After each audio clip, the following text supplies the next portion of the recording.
Namaskar, Jai Shri Krishna. Enlightening, text 36 of chapter 6.Purusa-Sukta confirmed of second canto, the cosmic manifestation of Srimad Bhagavatam. Text 36. Na to asamyaham tacha charanam samiyusham bhavacha chidam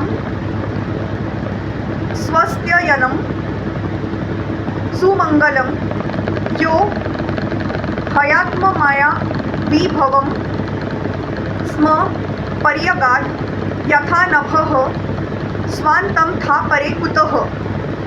Therefore, it is best for me to surrender unto his feet, which alone can deliver one from the miseries of repeated birth and death. Such surrender is always auspicious and allows one to perceive all happiness.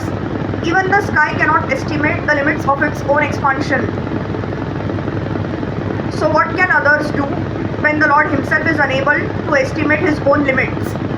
Lord Brahma, the greatest of all learned living beings, the greatest sacrificer, the greatest observer of the austere life, and the greatest self-realized mystic, advises us as the supreme spiritual master of all living beings that one should simply surrender unto the lotus feet of the Lord in order to achieve all success, even up to the limit of being liberated from the miseries of material life and being endowed with all auspicious spiritual existence.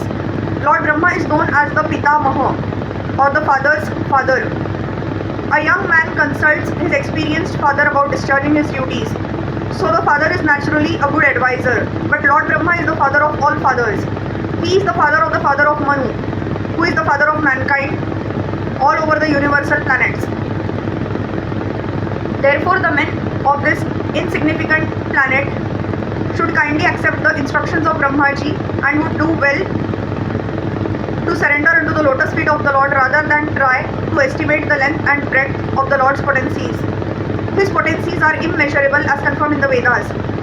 Parasya Shaktir Vividhaiva Shruyate Swabhaviki Jnana Balakriya Cha Shvetasvatara Upanishad 6.8. He is the greatest of all and all others, even the greatest of all living beings, namely Brahmaji, admits that the best thing for us is to surrender unto him.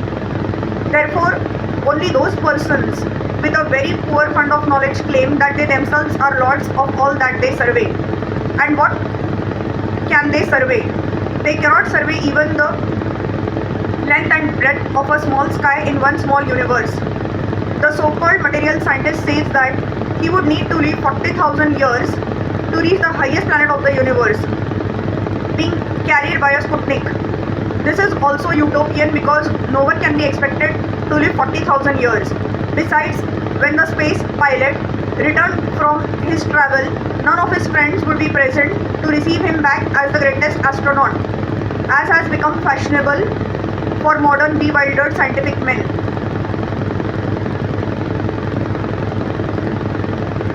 One scientific man who had no belief in God was very much enthusiastic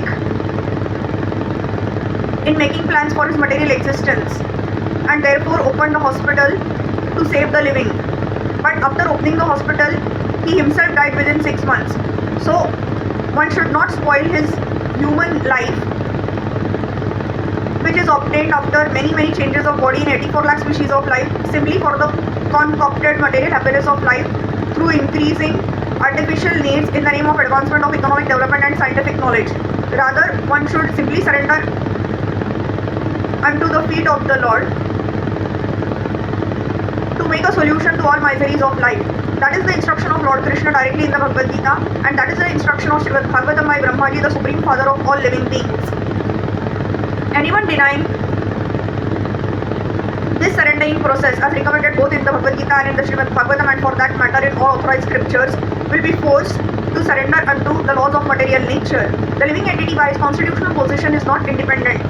He must surrender either unto the Lord or unto material nature. Material nature is also not independent of the Lord, since the Lord himself has claimed material nature as Mama Maya, or my energy, Bhagavad Gita 7.14, and as Me Bhinna Prakrutiha Astadha, or my separate energy in 8 divisions, Bhagavad Gita 7.4. Therefore, material nature is also controlled by the Lord, as he has claimed in Bhagavad Gita 9.10. Maya Dhyakshen Prakriti iha suyate sacharacharam. Under my direction only is material nature working, and thus are all things moving. And the living entities, being superior energy to matter, have choice and discrimination, either to surrender unto the Lord or to surrender unto material nature. By surrendering unto the Lord, one is happy and liberated. But by surrendering unto material nature, the living entity suffers. So the end of all suffering means surrendering unto the Lord, because the surrendering process itself is bhavacha chidam, liberation from all material miseries, swastyayanam, perception of all happiness, and sumangalam, the source of everything auspicious.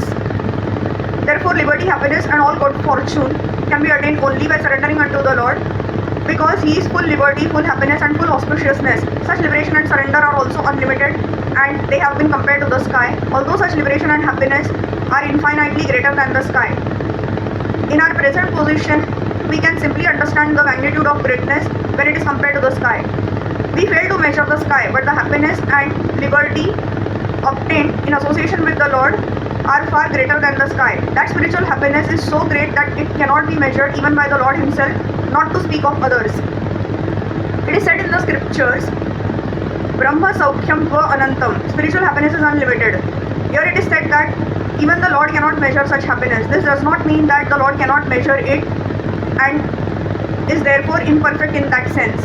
The actual position is that the Lord can measure it, but the happiness in the Lord is also identical with the Lord on account of absolute knowledge.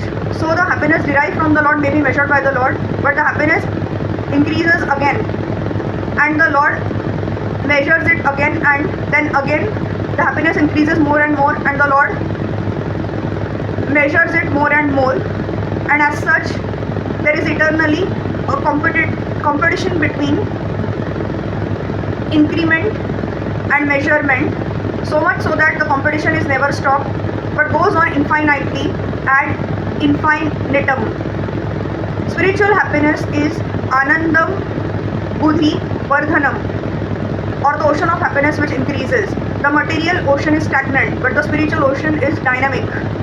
In the Chaitanya Charitamrita Adi Leela, 4th chapter, Kaviraj Goswami has very nicely described this dynamic increment of the ocean of spiritual happiness in the transcendental person of Srimati Radharani, the pleasure potency of Lord Krishna. Hare Krishna.